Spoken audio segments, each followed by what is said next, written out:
그러면 오늘 출애굽기 광교성서당 강의 이튿날 세 번째 강의 시작하겠습니다. 안녕하세요.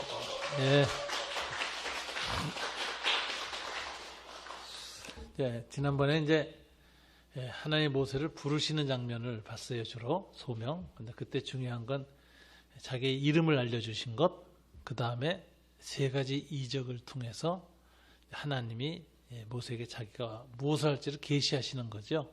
그래서 이제 가게 하셨는데 그 이적과 더불어서 말씀을 대언할 수 있는 은혜를 주셔서 아론을 붙여주시고 이렇게 해서 이제 하나님이 모세 파송 준비가 끝났습니다. 그래서 이제 모세는 바로한테 가게 됩니다. 자, 이게 4장에 이제 나오는 얘기예요. 4장 21절에 보니까 여호와께서 모세에게 이르시되 네가 애굽으로 돌아가거든 내가 네 손에 준 이적을 바로 앞에서 다 행하라. 세 가지를 다 행하라. 근데 이제 묘한 말이에요. 그러나 내가 그의 마음을 완악하게 한즉 그가 백성을 보내주지 아니하리라. 너는 바로에게 이르기를 여호와의 말씀에 이스라엘은 내 아들 내 장자라. 그가 내게 이르기를 내 아들을 보내주어 나를 섬기게 하라 하여도 내가 보내주기를 거절하니 내가 내 아들 내 장자를 죽이리라 하셨다 하라. 이 이야기가 이제 딱 주어져요. 그러니까 이제 이 선지자를 보내는데 하나님이 그 이적도 주고 이름도 알려주고 다 준비시켜서 보내는데 결과가 어떻게 될 거라고 예언하죠? 바로가 즉시 순종하고 따를 것이 아니라 엄청난 저항, 실패가 기다릴 것이다. 이렇게 예언합니다. 자, 이게 이제 중요한 거예요. 이거 가지고 이 소명의 길인데 첫째가 뭐냐면은 선지자를 부를 때 선지자에게 하나님이 주는 것이 비관주의예요. 낙관주의가 아니에요. 선지자적 비관주의라고 보통 이렇게 기독교 윤리학에서 하는 겁니다. 왜 하나님은 선지자를 보냈으면은 그가 전한 말씀이 백성이 다 순종하게 만드셔야지. 오히려 뭐라고 해요? 내가 바로의 마음을 완악하게 할 것이다. 이러냐 이거예요. 그래서 선지자 아주 고생하게 만든다. 고생하게. 자, 왜 선지자한테 이런 비관주의를 하나님 미리 심어주시는가? 선지자 의식 중에 하나 비관주의인데 이유는 뭐예요? 첫째, 선지자는요 가능성 때문에 일하는 사람이 아니에요. 이거 하면은 다 이루어진다 해서 승승장구해서 막 기뻐서 일하게 하는 사람이 아니에요. 그렇게 안 해요. 선지자의 일은 가능성이 아니라 당위성. 현실에서 되든 안 되든 이루어지든 안 이루어지든 마땅히 해야 된다고 하는 당위성 때문에 부르심 받은 사람이야. 이게 중요한 거예요. 항상 사람이요 가능성 때문에 일하는 사람은 가능하지 않으면 그냥 배신하고 포기합니다. 근데 그렇지 않아요. 실패해도 마땅히 해야 되기 때문에 한다고 하는 사람이 끝까지 하는 거예요. 독립운동도 똑같았어요. 일제시대 때도 가능성 때문에 일하는 사람은 배신했어 항상. 그 뭐예요? 그 암살이라는 영화 있잖아요. 거기 보면 그 이정재가 나온 거 마지막에 너 왜 배신했느냐? 그랬더니 뭐라고 해? 일본이 망할 줄 알았나? 이러는 거죠. 가능성 때문에 일하는 사람은 배신합니다. 좌절할 때. 그런데 뭐 김구 선생이나 뭐 다 그 운동했던 분들나 뭐죠? 가능하든 안 하든 간에 마땅히 해야 되니까 하는 거예요. 이게 뜻을 지키는 거예요. 이게 선지자도 똑같아요. 하나님 가능성 때문에 가봐라. 바로가 완악할 것이다. 네 말 안 된다. 그래도 가라. 그러니까 왜 가죠? 가능성 때문이 아니라 하나님 가려니까. 당위성 때문에 간다. 이게 이제 첫 번째 특징이고 두 번째는 인간의 정의를 위해서 가지 않습니다. 가서 인간이 말 듣고 순종하면 인간의 정의가 실현되죠. 그죠? 인간이 완악해요. 끝까지 저항해요. 그런데도 가서 하나님의 정의를 선언해야 돼요. 그럼 결과가 어떻게 되죠? 그놈들이 다 멸망하고 심판받아서 죽은 다음에 하나님 앞에 마지막 부활 때 종말론적 심판에서 그럴 거 아니에요. 하나님 왜 우리 심판하셨습니까? 이러이러한 죄를 지었기 때문이다. 그럼 좀 사람 좀 보내서 알려주시지. 알려주지도 않고 그냥 이렇게 심판하십니까? 그렇게 못하도록 하기 위하여 누가 가요? 선지자가 가는 거예요. 뻔히 안 들을 놈들한테도 가서 말하게 하는 거예요. 그럼 선지자가 지키는 정의는 마지막 누구의 정의죠?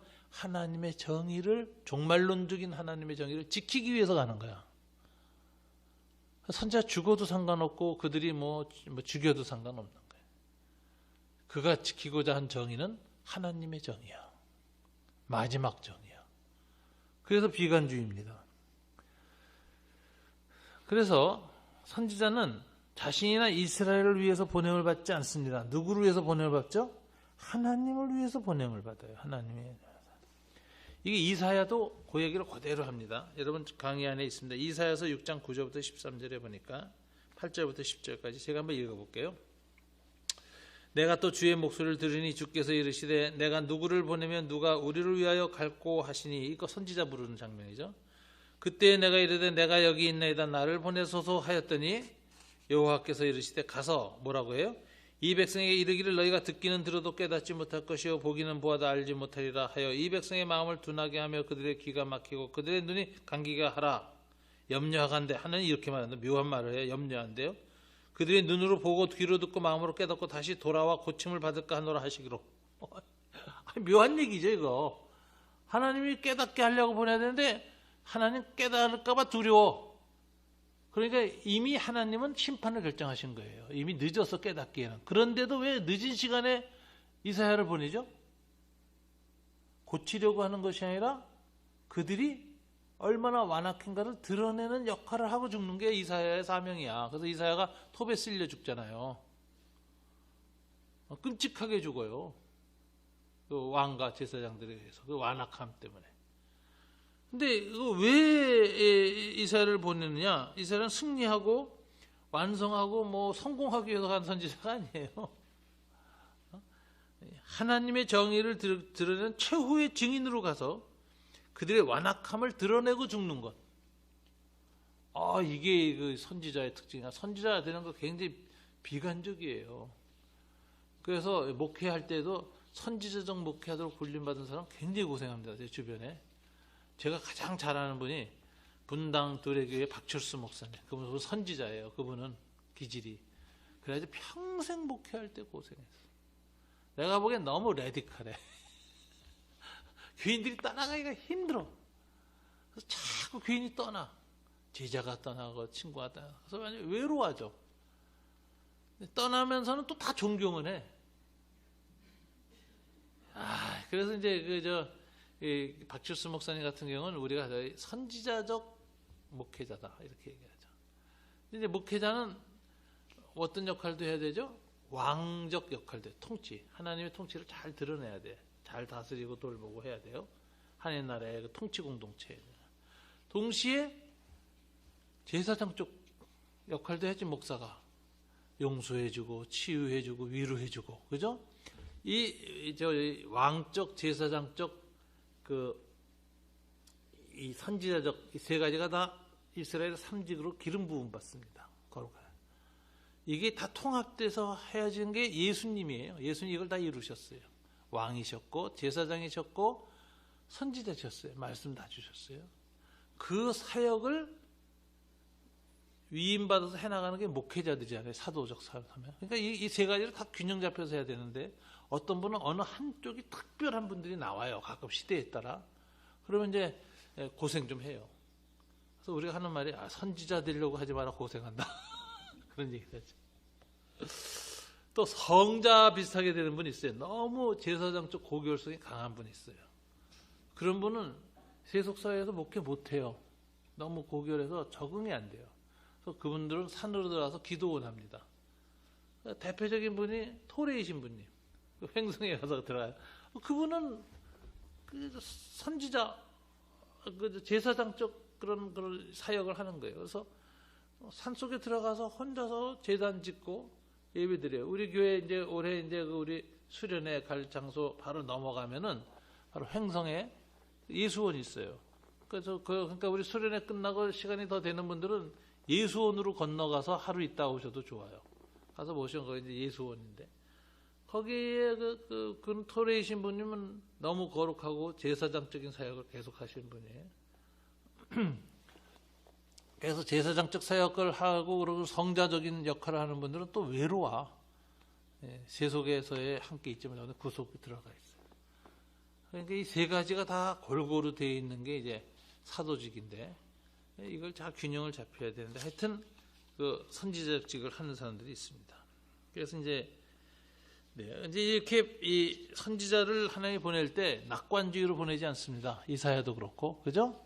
모세도 그렇고, 가면은 너희는 인간의 악, 그 강함을 직면하게 되고 수없이 저항을 받게 되고 좌절을 겪게 될 것이다. 때로 너희는 죽을 것이다. 그들에 의해서 죽어. 예수님도 마찬가지고, 다 그렇게 죽는 거예요. 그래서 이제 완악할 것을 예언을 했는데 통치자의 마음이 완악하다는 표현이 출애굽기 4장부터 14장 사이가 이제 10장이잖아요. 이게 이제 10가지 재앙이 일어나잖아요. 모두 몇 번 나오면 17번 나와요. 이거 다 내가 계산해서 다 적어놨어요. 세 번은 출애굽기 4장 21절, 7장 3절, 7장 13절에는 10가지 재앙이 시작되기 전에 하나님 모세에게 네가 아무리 10가지 이적을 행해도 바로의 마음이 계속 완악해질 것이라는 걸 미리 예언해 주기 위해서 3번 완악이라는 단어를 쓰셨고 17번 중에 그 다음에 또 3번은 재앙 후에 바로가 그 군대와 함께 이스라엘을 쫓아 홍해 바다로 수장될 때 3번 쓰셨어요. 그러니까 6번 쓰셨어요. 그러니까 10가지 재앙 전에 3번, 10가지 재앙 홍해에서 죽고 난 다음에 3번 썼어요. 나머지 11번은 10가지 재앙이 올 때마다 바로의 마음이 점점 더 완악해지는 그런 타이밍에 사용하셨어요. 그래서 11개의 용례를 보시면 여기 딱 보세요. 완악의 예언 보면 자, 첫 번째 재앙서부터 쭉 이제 이 5번째 재앙 또 6번째, 10번째 이렇게 도표해 놨잖아요. 그래서 성경 규제를 다 넣었는데 자,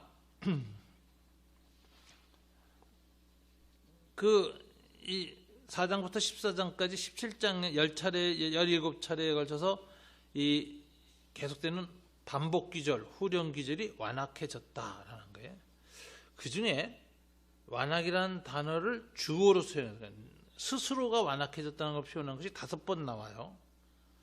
그런 첫 번째 재앙에서부터 5번째 재앙까지가 주어가 완악해졌다의 주어가 바로야. 바로가 스스로 완악해진 거예요. 그러니까 이 완악의 체험은 그 바로한테 있어. 근데 재미난 것은 6번째부터 10번째 체험은 여호와께서 바로의 마음을 완악하게 내버려 두셨다. 그래요. 이건 하나님께 좀 책임이 있어. 안 고치고 내버려둬. 이걸 뭐라 유기라 그래요. 유기. 기회를 잃어버려서 하나님이 내버려 두는 게 가장 무서운 심판이라는 거 아세요? 그래서 사도 바울은 로마서 1장에서 뭐라면 하나님이 그들의 마음을 타락한 가운데 내버려 두사라는 걸 3번 써요. 그래서 인간의 타락을 얘기할 때 내버려 두심이 하나님의 심판의 가장 무서운 형태예요. 그래서 칼빈은 이것을 하나님의 육이라고 얘기합니다. 그러니까 선택과 육이라고 해요. 구원받는 자를 선택하시고 그 선택에 해당되지 않는 자들은 썩은 마음대로 내버려 두셨다. 이게 이제 돼지가 잔칫날을 받아서 이제 잡을 날을 잡으면 돼지를 갖다가 안 괴롭힙니다. 몽둥이로 찔러거나 때리질 않아요. 잘 먹이고 그냥 마음껏 먹고 똥 싸게 내버려둬요. 그거 그냥 날 받았기 때문이에요. 모세가 이 성경에 보면 여호와께서 바로를 완악하게 내버려 뒀다는 말은 이미 돌이키기 틀렸고 심판이 결정됐고 그때까지 날이 이미 정해졌다. 그래서 바로가 완악하도록 내버려 뒀다라는 유기가 나타나는 거예요. 그러니까 하나님이 저와 여러분이 죄를 짓는데 개입하시는 게 은혜예요. 큐티를 깨닫게 해주시고 성령으로 감동해서 회개하게 하시고 설교 듣다가 돌이켜보게. 이게 은혜지. 아무런 감동이 없다. 무슨 죄를 지어도 아무렇지도 않다. 그건 이제 심판의 목도 눈앞에 다가온 사람에게 일어나는 현상이 되니까 유기는 하나님의 심판의 가장 무서운 전조증상이에요. 바로의 이 10가지 이 완악을 이렇게 해석을 합니다. 딱 5개씩 나눠서 주어가 바로, 그 다음에 하나님의 주어인 것. 이건 뭐냐? 선택과 유기라는 이중 예정론, 켈빈의 이중 심판론의 특징이 여기서도 나타나고 있다라는 거예요. 그래서 악인이 잘 되고 악인이 형통한 거 우리가 뭐 괴로워할 필요가 없어요. 그거는 하나님 내버려 뒀기 때문에 그런 거예요. 그냥 악한 대로 내버려 둬서 잘 되는 거예요. 그냥 계속 악인이. 근데 꼭 망합니다. 필망입니다. 그래서 하나님 앞에서 우리는 이 악한 세상에 나가서 선지자적 삶을 살 때 늘 세상이 하나님의 말씀에 반영하지 않는다. 아무리 이적과 기사가 나타나도 까딱도 안 한다. 아무리 말씀을 잘해도 감동 안 받고 안 돌아온다는 걸 알고 가라. 이거예요. 비관주의. 왜? 우리 성공의 가능성 때문에 헌신한 사람이 아니에요. 실패할 걸 알아도 마땅히 해야 되니까 하는 거야. 두 번째, 인간의 정의에 대한 희망 때문에 하는 게 아니에요. 인간의 정의는 다 썩어지고 배신하지만 마지막 날 하나님의 정의를 종말론적으로 지키기 위해서 가는 거예요. 마지막 승리를 위해서. 이게 이제 마지막 하나님의 거룩과 사랑에 대한 마지막 증인으로 미리 가는 거예요. 미리 증거하는 자. 이게 선지자적 비관주의라니까. 그러니까 이 하나님의 일을 하는 사람들이 이거 하면 다 잘 된다, 뭐 성공주의, 승리주의, 그거는요 정말 세속적인 이론입니다. 그래서 하나님의 위대한 종은 성공한 걸로 표현하면 안 돼요. 대형 교회하고 무슨 큰 교회하고 유명한 목사 됐다고 성공했다, 그렇게 생각하는 게 가장 세속적인 거예요. 큰 교회 가보면 건물 크고 사람 많이 모이면 사람들이 거기에 대해서 눌리나 봐. 목사님에 대한 태도도 달라져요. 제 동기 하나 있어요. 고등학교 동창인데 목회 잘했어요. 교회가 커졌어요. 내가 이름만 되면 알아요. 근데 프라이버시에서 얘기 안 해. 근데 어느 날 내 친구가 가서 그러더라. 야, 그 녀석 그 사람 바뀌었어. 그래. 왜? 그랬더니 꼭 그런 건 아닌데 어느 날 외제차를 교회에서 샀고 사모님이 차를 탔는데 절대로 본인이 문을 안 연대. 부목사들이 달려가서 문을 열어줘야 탄대.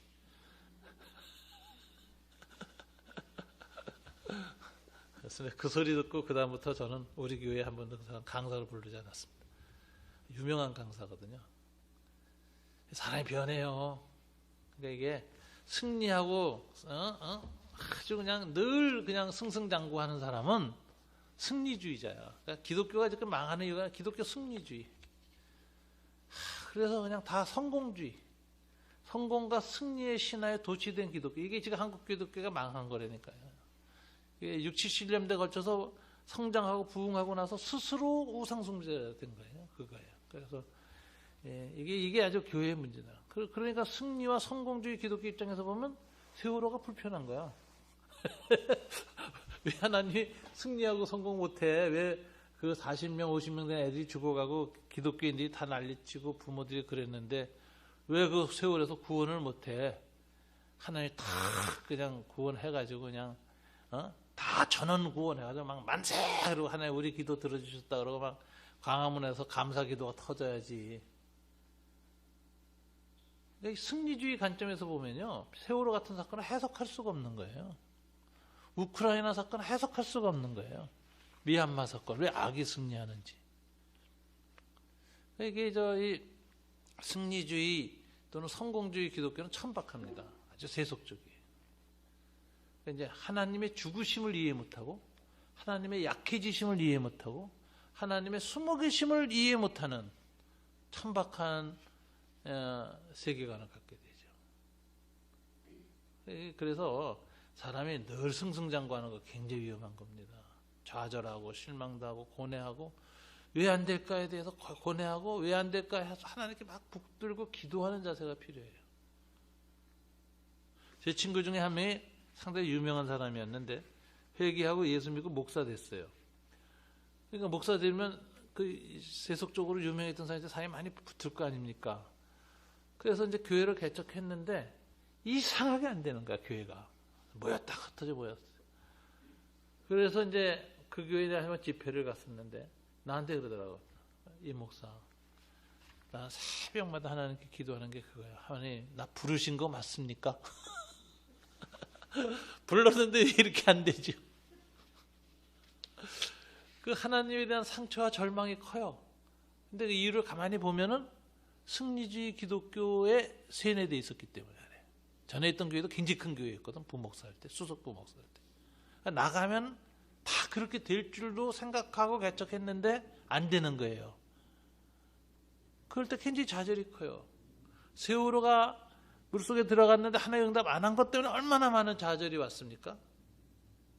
그거는 우리로 하여금 하나님이 누구이신가를 다시 우리의 관점이 아니라 하나님의 관점에서 보고 생각하고 살펴야 할 명제가 주어진 거예요.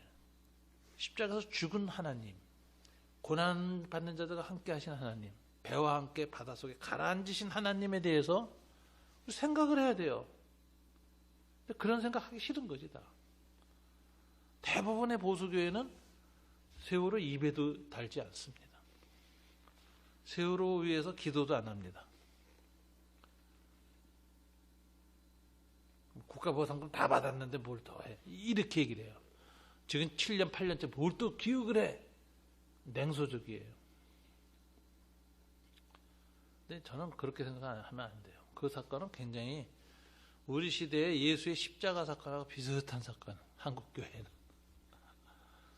숨어 계시는 하나님을 직면한 사건이었거든요. 그래서 우리가 생각을 많이 해야 된다니까요. 하나님이 그렇게 늘 승리하시고 영광을 받으시고 성공하시는 하나님이 아니라니까. 강자들과 승리자들과 성공한 사람들의 신이 아니에요. 약자의 신이고 죽어간 자의 신이고 나그네의 신이고 버림당한 자의 신이고 슬픈 자의 신이지. 근데 그거를 받아들이기 싫어한다는 것 자체가 인간이 이미 성공주의, 승리주의, 낙관주의에 중독돼서 그런 거예요. 그것이 최고의 가치이기 때문에. 이게 성경이 말하는 바예요. 그러니까 하나의 선지자 모세를 보낼 때 왜 이렇게 비관주의를 미리 얘기해주고 그걸 준비를 해서 보내느냐. 그죠? 그런 오류에 빠지지 않게 하기 위해서. 예수님도 오셔서 항상 미리 얘기하죠. 내가 올라갔다가 죽어야 하리라. 승리하지 않고. 제자들 하나도 생각 안 했어. 죽으니까 당황하고 놀라서 다 도망갔어요. 이게 말하자면 이제 기독교에서 하나님이 어떤 분이신가에 대해서 우리가 성찰을 요구한다. 자, 두 번째 4장 24절 31절에 보면 4장 24절 이런 기절이 납니다. 모세가 길을 가다가 숙소에 있을 때 여호와께서 그를 만나서 그를 죽이려 하신지라. 이것도 묘한 얘기예요. 선지적 비관주의를 준 것으로 끝나지 않고 이젠 죽이기를 것까지 하죠. 나타나서. 자, 이 하나님이 직접 나타나서 사람 죽이려고 하는 이야기가 야곱 이야기하고 요게 두 가지입니다. 두 가지가 공통점이 있어요. 돌아간다. 자기 백성에게로. 야곱도 돌아가고 모세도 돌아가. 자기 백성에게로. 돌아가는 곳에 큰 대적이 있어. 야곱도 에서가 있고 모세도 파라오가 있어. 그런데 돌아가는데 돌아가요. 그리고 돌아가면서 길의 숙소, 길을 가다가 숙소. 이건 이제 그 강변이거든요. 강변에 잠자는 유목민이 잠자는 곳에 있을 때 하나님 만나서 죽이려고 해요. 이게 왜 그럴까요? 준비가 덜 됐을 때 그래요. 그래도. 그래서 모세가 이제 야곱은 거기에서 뭐죠? 하나님께 나는 야곱이라고 이제 자기 고백을 하죠. 난 속이는 자로 살았습니다. 그리고 축복해 주십시오. 야곱이라고 하는 그 죄성을 가지고 하나님을 얼굴을 정면으로 마주치면 죽었는데 그걸 알면서도 하나님의 다리를 붙들고 떠나시지 못하게 하면서 야곱이라고 용서를 구하고 축복을 구하니까 하나님이 그렇게 죄를 인정하고 고백할 때 축복해 주셔서 이름이 이스라엘로 바뀌죠. 그리고 이제는 형을 만날 준비가 돼요.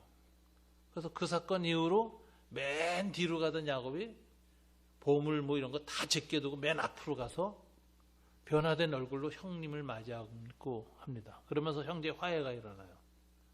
이게 하나님의 야곱에 대한 최종 준비예요. 야곱의 인격을 변화시키는 거예요. 모세도 똑같아요.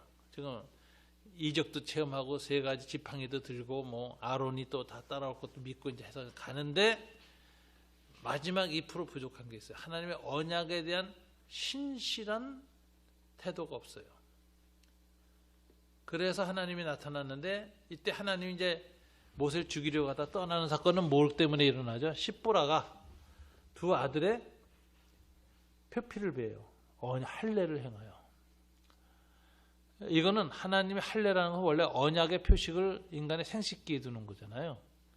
그래서 언약 백성에 대한 언약적 헌신, 상징이 이제 필요한데 십보라가 계속 이방 여인이다 보니까 모세는 할례를 받았는데 거절했던 것 같아요.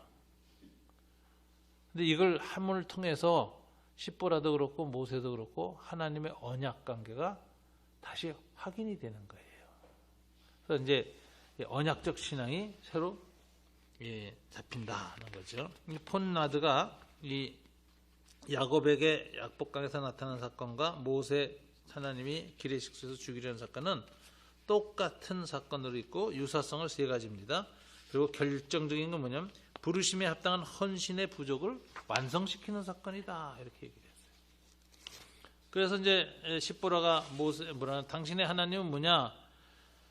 이런 일을 피해를 뵙고 언약을 요구하시는데 당신은 내게 피난편이다. 그래서 이제 피로 이제 하나님의 언약을 세우도록 하는 남편이라 하고 고백을 하자 모세는 놓아졌고 할례가 이제 나타납니다. 그래서 하나님 백성의 언약의 상징이 나타나죠. 중간에 보면 강의 안에 그런 거 썼어요.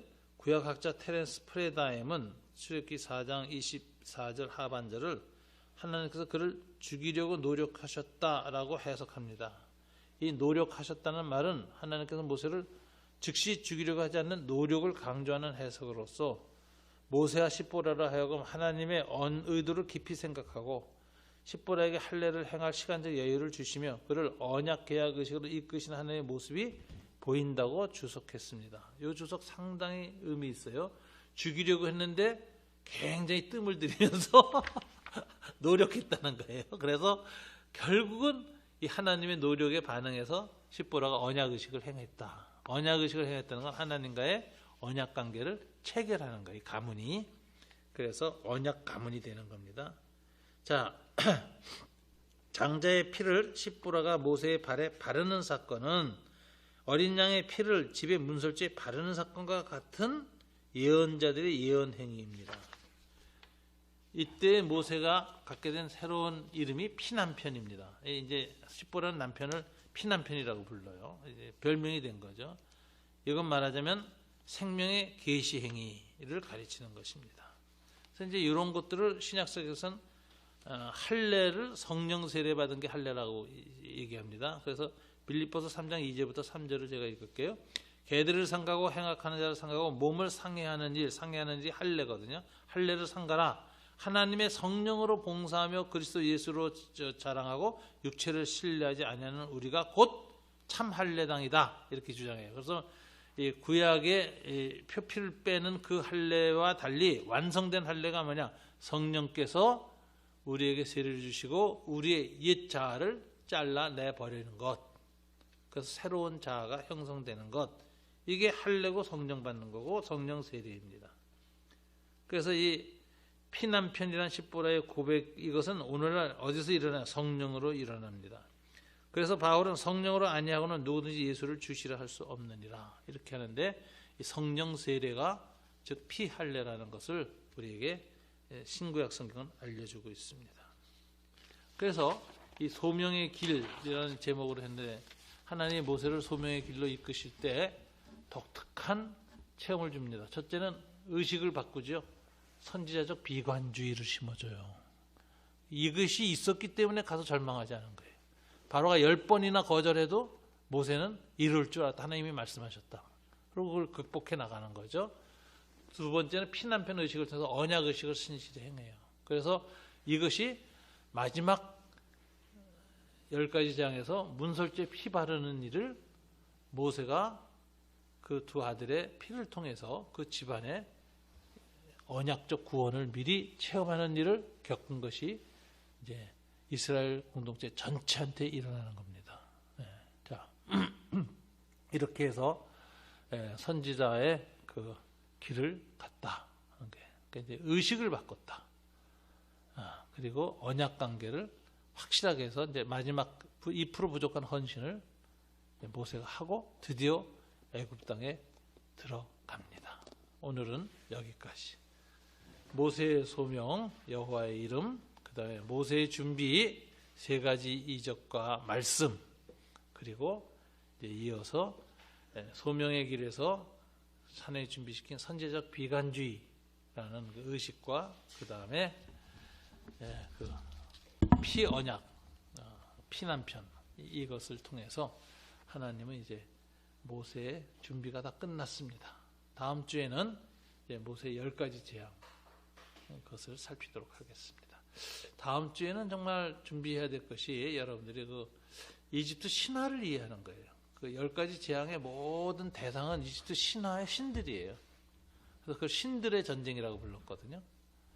그러니까 그걸 이제 야훼께서 애굽의 신들을 그 밤에 7이 벌하셨다. 이렇게 돼 있어요. 출애굽기 12장에 그렇게 하나님께서 애굽의 신들을 벌한 사건이 10가지 재앙이에요. 그러니까 그 에집트 신화를 이해해야 이해가 좀 더 생생해집니다. 그 당시 에집트인들이 느꼈던 공포, 신화적 세계관이 붕괴되는 그런 놀라운 세계관의 변화. 그리고 재미난 사실은 이렇게 출애굽이 끝나고 나서 에집트가 다신교에서 유일신론으로 바뀌는 거 아세요? 태양신 라 아크나톤으로 바뀝니다. 그래서 그때 아크나톤 바뀌었을 때 죽은 파라오가 발견돼서 전 세계 가장 유명한 파라오가 되는데 투탕카멘왕 있죠.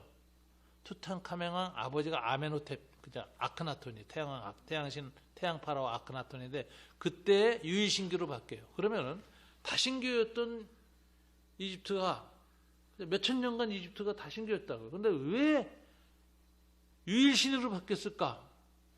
유일신 여호와한테 패배당하고 나서 히람의 다신론 신화체계가 붕괴돼요. 그리고 새로운 신화체계가 만들어지는데 태양신 라가 유일신으로 등장해요.